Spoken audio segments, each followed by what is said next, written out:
அனைவருக்கும் இனிய வணக்கம். நான் உங்கள் வவிதாசன் பேசுகிறேன். இன்னைக்கு நம்ம பார்க்க போகிற தலைப்பு என்ன பார்த்தீங்கன்னா, யாருமே சொல்லாத ரகசியத்தில் ரிஷப ராசி அல்லது ரிஷப லக்னக்காரருடைய வாழ்க்கை துணை ரகசியம் தான் பார்க்க போகிறோம். இந்த வீடியோவில் மறுபடியும் சொல்கிறேன், நல்லா கவனிச்சுங்க. யாருமே சொல்லாத ரகசியத்தை மட்டும்தான் நான் சொல்ல போகிறேன். ஏற்கனவே ஒருத்தவங்க சொல்லி வச்சிருந்ததை கண்டிப்பாக நான் இந்த வீடியோவில் சொல்ல போகிறது கிடையாது. அதனால் வீடியோவை ஸ்கிப் பண்ணாமல் முழுசாக பாருங்கள்.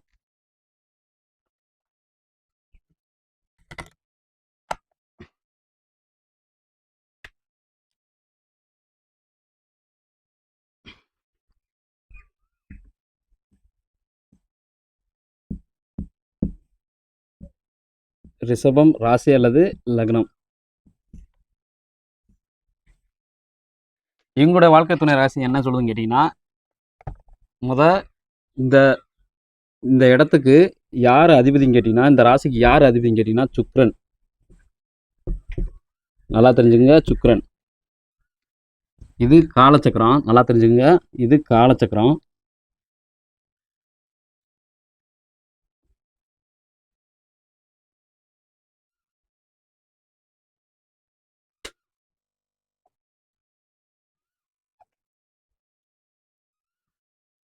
மொத்தம் இதில் 12 வீடு இருக்கும்.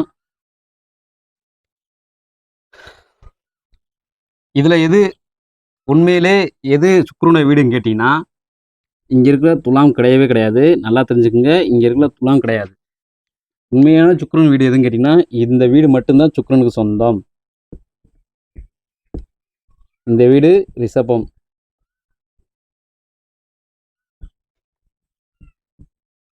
ரிஷபம் இவங்களுக்கு யோக தசைன்னு பார்த்தீங்கன்னா, ரிஷபராசி அல்லது ரிஷப லக்கணத்தில் பிறந்தவங்களுக்கு யோக தசைன்னு பார்த்தீங்கன்னா 2 தசை தான். ஒன்று பார்த்தீங்கன்னா புதன் அல்லது பூமி. புதன் தான் பூமி. எந்த ஒரு குழப்பம் வேணாம், எந்த ஒரு சந்தேகம் வேணாம், நல்லா தெரிஞ்சுங்க. ரெண்டாவது பார்த்தீங்கன்னா சூரியன். சூரியன். அதாவது இதில் சூரியன் வீடு உங்களுக்கு தெரியும், இந்த வீடு மட்டும்தான் சூரியன். ஆனால் புதனுக்கு இங்கே 2 வீடு இருக்குது அப்படின்னு நீங்கள் நினைப்பீங்க. அப்படி கிடையவே கிடையாது. இது புதனோட வீடு கிடையவே கிடையாது. புதனோட வீடு இது மட்டும்தான் பூமி. கன்னி மட்டும்தான் புதனோட வீடு. நல்லா தெரிஞ்சுங்க. ரிஷபராசி அல்லது ரிஷப லக்னத்தில் பிறந்துக்கிட்டீங்கன்னா இது மட்டும்தான் பூமிக்கு சொந்தம். நல்லா கவனிச்சுக்குங்க. இப்போ உங்களுக்கு வாழ்க்கை துணை யாருன்னு கேட்டிங்கன்னா,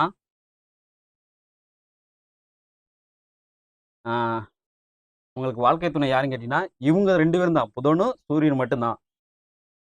இது 2மே உங்களுக்கு யோக தசைன்னு நான் சொல்லியிருக்கேன்.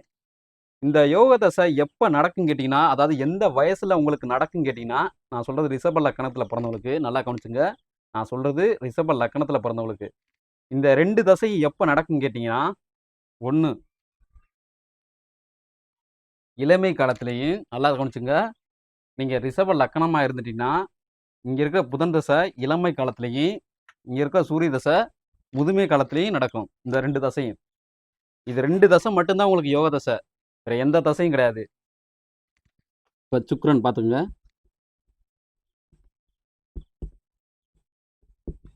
சுக்கிரன்,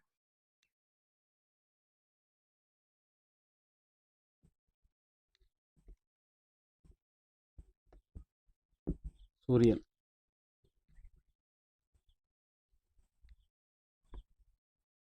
இது பூமி, அதாவது புதன். இங்கே பார்த்தீங்கன்னா சிம்ம ராசி அல்லது சிம்ம லக்னக்காரங்க. இது கிரகம், சரிங்களா?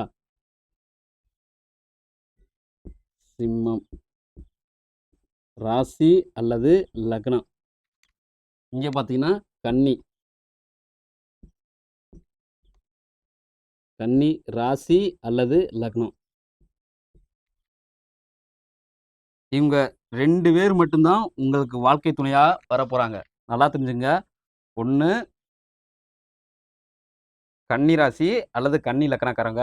இன்னொன்று பார்த்தீங்கன்னா சிம்ம ராசி அல்லது சிம்ம லக்கணக்காரங்க. இங்கே ரிஷபம் வரும். ராசி அல்லது லக்னம்.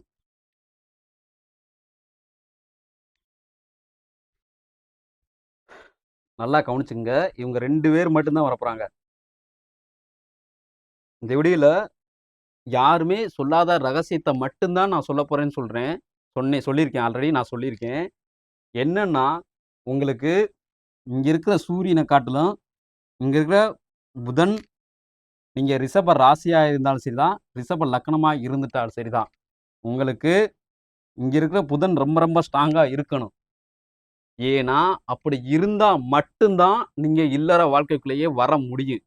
இல்லாட்டா இல்லற வாழ்க்கைக்குள்ள நீங்க வர முடியாது. ஆனா, பெரும்பாலான ரிஷப ராசி அல்லது ரிஷப லக்னத்தில பொறந்தவங்க மோஸ்ட்லி 90% மோஸ்ட்லி 90% பேரு ரிஷப ராசி அல்லது ரிஷப லக்னத்தில பொறந்தவங்க, கன்னி ராசி அல்லது கன்னி லக்னத்தில பொறந்தவங்கள தான் கல்யாணம் பண்றாங்க. ஏன்னா, சூரியன் ஒரு துறவற கிரகம். நல்லா தெரிஞ்சுக்கங்க. ஏன் புதன் பலமா இருக்குன்னு நான் முன்னாடியே அதுக்கு காரணம் என்னன்னு கேட்டீங்கன்னா, ஏன்னா சூரியன் துறவற கிரகம். புதன் ஏன் பலமா இருக்குன்னு நான் முன்னாடியே சொன்னதுக்கு ஒரே ஒரு காரணம் என்னன்னு கேட்டீங்கன்னா, இது மட்டும் தான். மீதம் இருக்கிற ரிஷப ராசி அல்லது ரிஷப லக்னத்தில பொறந்தவங்க 10% அதாவது இங்க பொறந்தவங்கலாம் யோகத்தில பொறந்தவங்க கல்யாணம் பண்ணிக்குவாங்க. ரிஷப ராசி அல்லது ரிஷப லக்னத்தில பொறந்துட்டாவே, பொறந்து நீங்க யோகத்தில இருந்தீங்கன்னா மட்டும் தான், அதாவது உங்க பிறப்பு யோகத்தில இருந்தா மட்டும் தான், நீங்க கன்னி ராசி அல்லது கன்னி லக்னக்காரர்கள கல்யாணம் முடிக்க முடியும். இல்லாட்டா முடியாது. இல்லாட்டா நீங்க சிம்ம ராசி அல்லது சிம்ம லக்னக்காரர்கள தான் கல்யாணம் பண்ணிக்குவீங்க. ஆனா, நல்லா தெரிஞ்சுங்க. ரிஷப ராசி அல்லது ரிஷப லக்னத்தில நீங்க பொறந்துட்டாவே, உங்களுக்கு பிடிக்கக்கூடிய நபர்கள், அதாவது உங்களுக்கு யார பிடிக்கும்னு கேட்டீங்கன்னா, இங்க இருக்கிற சிம்ம ராசி அல்லது சிம்ம லக்னக்காரங்கள தான் ரொம்ப பிடிக்கும். அதாவது நீங்க ரிஷப ராசிக்காரனா இருந்துட்டீங்கன்னா, சிம்ம ராசிக்காரங்கள ரொம்ப பிடிக்கும். நீங்க ரிஷப லக்னக்காரங்களா இருந்துட்டீங்கன்னா, சிம்ம லக்னக்காரங்கள ரொம்ப பிடிக்கும். ஆனா மறுபடியும் திரும்பி சொல்றேன். உங்களுக்கு புதன் ரொம்ப ரொம்ப பலமா இருக்கணும். உங்க பிறப்பு நிலையில நீங்க பிறந்த மாசமும், உங்க பிறந்த மாசத்துல, இல்ல பிறந்த வருஷத்துல புதன் சம்மந்தப்பட்டா, கண்டிப்பா நீங்க இல்லற வாழ்க்கையில மிகப்பெரிய யோகத்த பெறக்கூடிய நபர்களாக கண்டிப்பா நீங்க இருப்பீங்க.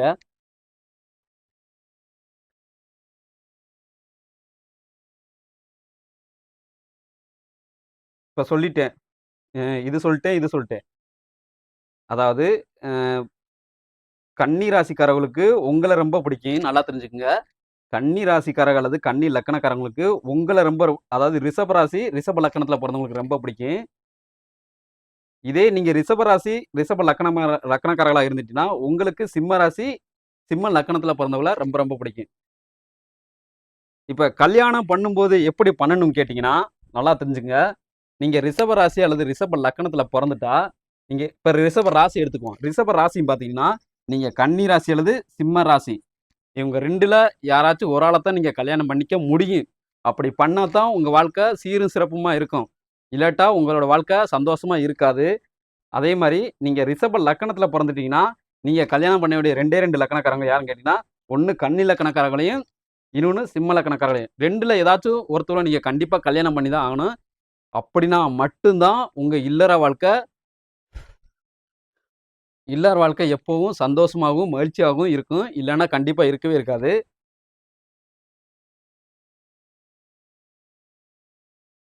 இதுல இன்னொரு விஷயம் இருக்கு. ஏன் ஏன் ஏன் இந்த 2 ராசி மட்டும் நீங்க சொல்றீங்க அப்படின்னு கேட்டீங்கன்னா, ஏன் இந்த சிம்ம ராசியும், கன்னி ராசிக்கிறவங்க மட்டும் ரிஷப ராசிக்காரர கல்யாணம் பண்ணிக்கிற சொல்லி நீங்க கேட்டீங்கன்னா, ஏன்னா இவங்க தான் உங்களுடைய குணத்தையும், உங்களுடைய செயல்பாடுகளையும் அறிஞ்சு, புரிஞ்சு, தெரிஞ்சு நடப்பவர்கள் யாருன்னு கேட்டீங்கன்னா, இவங்க 2 பேர் மட்டும் தான். ஒண்ணு கன்னி, இன்னொன்னு சிம்மம். நல்லா தெரிஞ்சுங்க. உங்களுடைய குணத்தையும், செயல்பாடுகளையும் அறிஞ்சு, புரிஞ்சு, தெரிஞ்சு நடப்பவங்க யாருன்னு கேட்டீங்கன்னா, இங்க இருக்கிற கன்னி ராசியும், கன்னி லக்னக்காரர்களும், இங்க இருக்கிற சிம்ம ராசி, சிம்ம லக்னக்காரர்களும் மட்டும் தான் உங்கள அறிஞ்சுக்க முடியும். உங்க செயல்பாடுகள புரிஞ்சுக்க முடியும். இப்ப உதாரணத்துக்கு நான் ஒண்ணு சொல்றேன். எனக்கு நான் நான் இப்ப ரிஷப லக்னத்தில பொறந்திருக்கேன்னு வச்சுக்கங்க. நான் இப்ப ரிஷப லக்னத்தில பொறந்திருக்கேன்னு வச்சுக்கங்க.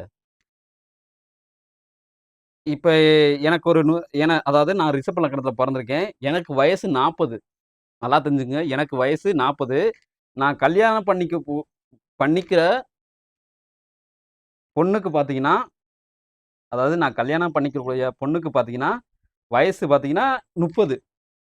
அதாவது வயசு 30. அந்த பொண்ணுக்கு என்ன அதாவது நான் ரிஷப லக்னத்துல பொறந்திருக்கேன்.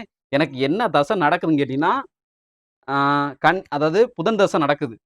புதன் தசை புதன் தசை நடக்குது. அப்ப நான் கல்யாணம் பண்ணக்கூடிய பொண்ணுக்கு என்ன தசை நடக்குதுன்னு கேட்டீங்கன்னா, கண்டிப்பா சுக்கிர தசை நடக்கணும். அப்பத்தான் அந்த மன வாழ்க்கை சந்தோஷமாவும், மகிழ்ச்சியாகவும் இருக்கும். இல்லட்டா ஒரு 10 வருஷம் 10 வருஷம், 20 வருஷம், 30 கிட்டத்தட்ட 30 வருஷத்துக்கிட்ட நல்லா இருப்பாங்க. ஆனா 40வது வருஷத்துல மிகப்பெரிய ஒரு சண்டைய போட்டு பிரிகிற நிலைமைக்கு வந்துருவாங்க. இல்லாட்டா ஒருத்தர வெட்டிக்கிறது, குத்திக்கிறது அந்த மாரி செயல்பாடுகள்ல அதிகமா ஈடுபடுவாங்க. ஒருத்தர திட்டுறது, புறம் பேசுறது அந்த மாரி செயல்பாடுகள்ல அதிகமா ஈடுபடுவாங்க.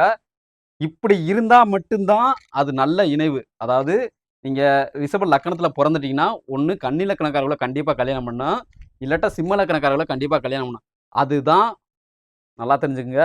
அதுதான் சரியான தம்பதிகள். அவங்க தான் சரியான ஜோடிகள். அவங்க தான் இவங்களுக்கு இணையான தம்பதிகள் அவங்க தான். வேற யாருமே கிடையாது. இன்னொரு உதாரணத்த சொல்றேங்கங்க. எனக்கு சூரிய தசை நடக்குது. எனக்கு எனக்கு சூரிய தசை நடக்குது. நான் கல்யாணம் பண்ணக்கூடிய பொண்ணுக்கு என்ன தசை நடக்கும்னு கேட்டீங்கன்னா, ஒன் சுக்கிர தசை நடக்கணும். நல்லா தெரிஞ்சுக்கங்க. நான் கல்யாணம் பண்ண போற பொண்ணுக்கு சுக்கிர தசை நடக்கணும் அந்த டயத்துல. நான் கல்யாணம் பண்ண போற நேரத்துல. இல்லட்டா அந்த கல்யாணம் நிலைக்காது. ஒ ஆ ஏன் கல்யாணம் பண்ணிட்டு உடனே பிரியறாங்க காரணம் என்னன்னு கேட்டீங்கன்னா, அதுக்கு இதுதான் காரணம். ஏன்னா எனக்கு சுக்கிர தசை அதாவது எனக்கு சுக்கிர தசை நடக்குது. நான் கல்யாணம் பண்ண போற எனக்கு சுக்கிர தசை நடக்குது. நான் கல்யாணம் பண்ண போற பொண்ணுக்கு ஒண்ணு புதன் தசை நடக்கணும், இல்லாட்டா சூரிய தசை நடக்கணும். 2ல 2 தசையுமே நடக்காம வேற ஒருத்தவங்க தசை நடந்துச்சுன்னா, அது மிகப்பெரிய பிரச்சனைகள உண்டு பண்ணும். ஆ மிகப்பெரிய பிரச்சனைய உண்டு பண்ணி, அதை பிரிஞ்சு போற அளவுக்கு கொண்டு வந்து விட்டுரும். அதனால மறுபடியும் சொல்றேன், ரிஷப ராசி அல்லது ரிஷப லக்னத்துல பிறந்தவங்களுக்கு, உங்களுக்கு புதன் ஸ்ட்ராங்கா இருக்கணும். ஏன்னா, மோஸ்ட்லி நீங்க கல்யாணம் பண்றவங்க யாருன்னு கேட்டீங்கன்னா, கன்னி ராசி அல்லது கன்னி லக்னக்காரங்கள தான் அதிகபட்ச பேர் கல்யாணம் பண்ணுவீங்க. யோகத்துல பிறந்தவங்க அனைவருமே நீங்க கன்னி ராசி அல்லது கன்னி லக்னக்காரங்கள தான் கல்யாணம் பண்ணுவீங்க. யோகம் இல்லாத ரிஷப ராசி அல்லது ரிஷப லக்னத்துல பிறந்தவங்க, சிம்ம ராசி அல்லது சிம்ம லக்னக்காரங்கள கல்யாணம் பண்ணுவாங்க. ஏன்னா, உங்களுக்கு சூரியன் சொல்றது துறவற வாழ்க்கையை குறிக்கக்கூடிய ஒரு கிரகம். நல்லா தெரிஞ்சுங்க. இங்க இருக்க சூரியன் சொல்றது முழுக்க முழுக்க துறவறம். ஆன்மீகம், ஆ ஆன்மீகம் வரும், கோயில் வரும், மண்டபம் வரும், யாத்திரை வரும், இந்த குடமுழுக்கு விழா எல்லாமே இந்த சூரியனுக்குள்ள மட்டும் தான் வரும். அதனால உங்களுக்கு புதன் ரொம்ப ரொம்ப ஸ்ட்ராங்கா இருக்கணும். புதன் ஸ்ட்ராங்கா இருந்தா மட்டும் தான் நீங்க இல்லற வாழ்க்கைக்குள்ள வர முடியும். இல்லாட்டா நீங்க வரவே முடியாது இல்லற வாழ்க்கைக்குள்ள. இல்லற வாழ்க்கைக்குள்ள அப்படி வந்தால் நீங்க சிம்ம லக்னக்காரர்கள கல்யாணம் பண்ணிட்டாலும் பெருசா யோகனா இருக்காது. குடும்பத்த அப்படியே ஸ்டாண்டர்டா நடத்திட்டு போற மாரியே இருக்கும். எப்பவும் சண்டைனா வராது. ஏன்னா நீங்க கரெக்டான லக்கணத்துல தானே கல்யாணம் பண்ணிருக்கீங்க. சுக்கிர லக்கணத்துல பிறந்து ஒரு பொண்ணு சிம்ம லக்ன ஆண்மகன கல்யாணம் பண்ணும்போது நல்லா தான் இருக்கும். எந்த பிரச்சனையும் வராது. ஆனா மாறுதல் தசை நடந்துறக்கூடாது எக்காரணத்த கொண்டும். இதுக்கு புறம்பான தசைகளும் நடந்துறவே கூடாது. நீங்க புறம்பான தசைகள்னா, உங்களுக்கு எதிரியான தசை, இல்ல இவங்களுக்கு எதிரியான தசை நடந்துறவே கூடாது. அப்படி நடந்துட்டா நீங்க பிரிஞ்சு போயிருவீங்க. உங்க வாழ்க்கையில அந்த குடும்பத்துக்குள்ள சண்டை, சச்சரவு கண்டிப்பா நடந்தே தீரும். அது கைகலப்பாவும் வரலாம், விட்டு குத்தாவும் மாறலாம், பேச்சுவார்த்தையோட முடியலாம். எப்படி வேணாலும் மாறலாம். நல்லா தெரிஞ்சுக்கங்க. நீங்க ரிஷப ராசி அல்லது ரிஷப லக்னத்துல பொறந்துட்டாவே, இவங்க 2 பேத்த தவிர நீங்க யாரையுமே யோசிக்காதீங்க. ஒண்ணு கன்னி, இன்னொன்னு சிம்மம். சரிங்களா? இவங்க 2 பேத்த மட்டும் தான் நீங்க கல்யாணம் பண்ணா, உங்க இல்லற வாழ்க்கை இனிக்கும். இல்லட்டா பாவக்கா போல கண்டிப்பாக துவர்க்கும். இப்ப பாத்தீங்கன்னா, யோக யோக கிரக சேர்க்கை பாத்தீங்கன்னா, இது நட்பு கிரக சேர்க்கைன்னு சொல்லலாம், யோக கிரக சேர்க்கைன்னு சொல்லலாம். இது ராசி, இது லக்னம். இப்ப பாத்தீங்கன்னா, இங்க உள்ள ராசி பாத்தீங்கன்னா, சுக்கிரன் பிளஸ் புதன். 2வது பாத்தீங்கன்னா, சுக்கிரன் பிளஸ் சூரியன்.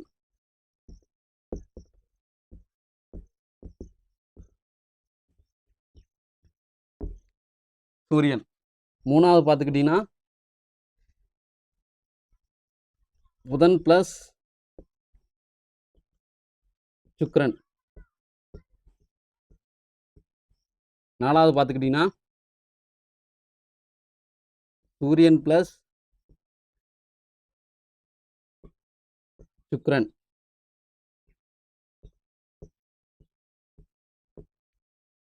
இது 4மே நல்லா தெரிஞ்சுக்கங்க. இது 4மே நட்பு கிரக சேர்க்கை தான். ஆனா, இது 4மே நட்பு கிரக சேர்க்கை தான். நல்லா தெரிஞ்சுங்க. இந்த 4லையுமே ஆனா இந்த நட்பு கிரக சேர்க்கையுமே ரொம்ப யோகமான கிரக சேர்க்கை எதுன்னு கேட்டீங்கன்னா, இங்க இருக்கிற புதன், சுக்கிரனும்,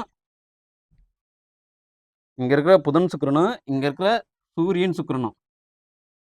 நல்லா தெரிஞ்சுங்க. இங்க இருக்கிற புதன், சுக்கிரனும், இங்க இருக்கிற சூரியன், சுக்கிரனும்.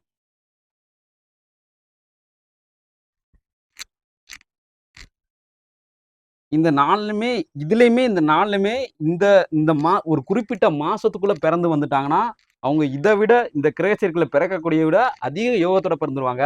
சுக்கிரன் பார்த்தீங்கன்னா, அது ஆடி மாசத்த குறிக்கும். ஆடி மாதம். ஆடி மாசத்த குறிக்கக்கூடிய ஒரு கிரகம் பார்த்தீங்கன்னா, அது சுக்கிரன் தான்.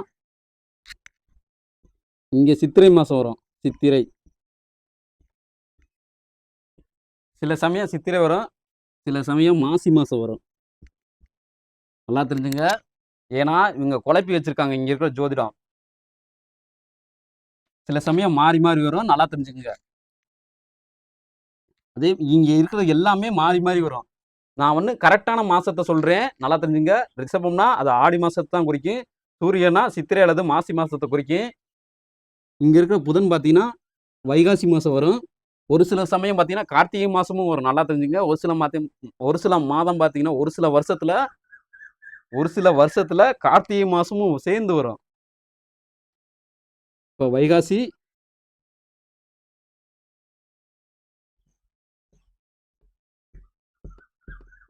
அல்லது கார்த்திகை.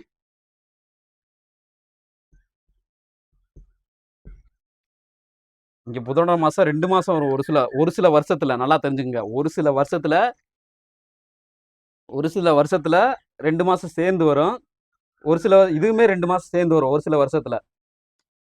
இந்த மாசத்துல பொறந்திருக்க நபர இந்த இந்த மாசத்துல பொறந்து நல்லா தெரிஞ்சுக்கங்க. இந்த மாசத்துல பொறந்து இந்த கிரக சேர்க்கையில பிறந்து வந்துட்டாங்கன்னா, அவங்க உண்மையிலே யோகமானவங்க தான். எந்த ஒரு சந்தேகமும் வேணாம். நல்லா தெரிஞ்சுங்க. அவங்க உண்மையிலே யோகமானவங்க தான். எந்த சந்தேகமும் வேணாம். இப்ப புதன், சுக்கிரன்னா என்னன்னு கேட்டீங்கன்னா, அறிவே அறிவே அளவாக அதாவது அறிவை அழகுக்காக பயன்படுத்தும் நபராக இருப்பார். அறிவை பயன்படுத்தி வாழ்க்கையில் வெற்றி பெறும் நபராக இருப்பார். ஃபர்ஸ்ட் இந்த இந்த நபர் பார்த்தீங்கன்னா, இளமையாகவும், வெள்ள தோல் உடைய நபர்களாகவும் இருப்பார். இப்ப சூரியன், சுக்கிரன் பார்த்துக்கிட்டீங்கன்னா, என்ன செய்யும் கேட்டீங்கன்னா, இங்க இருக்கிற சூரியன் ஆன்மீகத்தில் அதாவது ஆன்மீகத்தில் அதாவது கடவுளை அலங்காரப்படுத்தி வணங்கும் நபராக இருப்பார். கடவுளுக்காக எப்படி சொல்றது? கடவுளுக்காக எப்படி சொல்றது? ஒரு மாலை பார்த்தீங்கன்னா, ஒரு டிசைன் மாலை பயன்படுத்தி கடவுளுக்கு பயன்படுத்தும் நபராக இருப்பார். இந்த மாரி நெறைய சொல்லிக்கிட்டே போலாம். இந்த சூரியன், சுக்கிரன் சேர்க்கைக்கு. சூரியன், சுக்கிரன் சேர்க்கை நல்லா தெரிஞ்சுங்க. நீங்க எப்பவுமே நீங்க ஒரு சில சித்திரை மாசம், மாசி மாசம் பொறக்கையில பார்த்தீங்கன்னா, முழுசா அவங்க வந்து கொஞ்சம் து அதாவது இல்லற வாழ்க்கை கொஞ்சம் ஓரளவு பிடிக்காம துறவற வாழ்க்கைக்குள்ள போற மாரி இருக்கும். இங்க சூரியன் வரும்.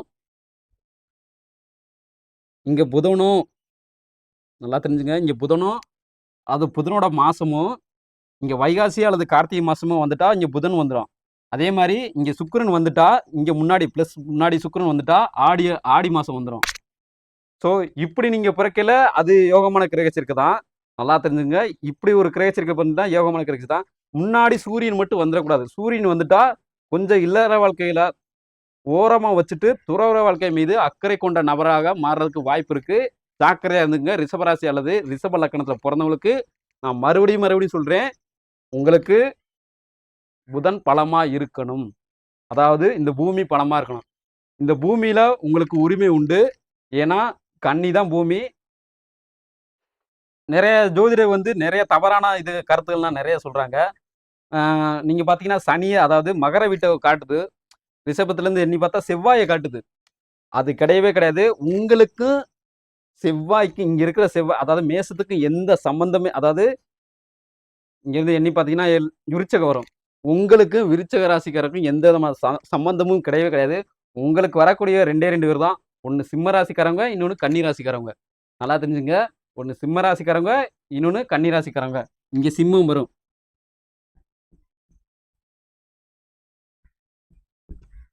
இந்த ராசியில அல்லது லக்னத்துல பிறக்கிறவங்க, இந்த ராசி அல்லது லக்னத்துல பிறக்கிறவங்க தான் நீங்க திருமணம் செய்யக்கூடிய நபர்களாக இருக்கும். சரிங்களா? இப்ப நீங்க என்ன பிளட் குரூப்ன்னு கேட்டீங்கன்னா, உங்களுக்கு இருக்கக்கூடிய அதாவது இது வந்து நல்லா கேட்டுங்க. இது என்னன்னு கேட்டீங்கன்னா, லக்னக்காரர்களுக்கு தான் இந்த பிளட் குரூப் பொருந்தும். நீங்க ரிஷப லக்னத்துல பிறந்துட்டா, உங்களுக்கு வரக்கூடிய பிளட் குரூப் பார்த்தீங்கன்னா, ஓ பாசிட்டிவ் வரும். இதே நீங்க கன்னி லக்னத்துல பிறந்துட்டீங்கன்னா, உங்களுக்கு வரக்கூடிய பிளட் குரூப் பார்த்தீங்கன்னா, பி பாசிட்டிவ் வரும். சாரி, உங்களுக்கு ஓ பாசிட்டிவ் தான் வரும். நல்லா தெரிஞ்சுங்க. இதுவெல்லாம் லக்னத்துக்கு தான் வேலை செய்யும். ராசிக்கு கிடையாது. அதே மாரி ஒருத்தர் சிம்ம லக்னத்துல பிறந்துட்டா, அவருக்கு வரக்கூடிய பிளட் குரூப் பார்த்தீங்கன்னா, ஏ பாசிட்டிவ் வரும்.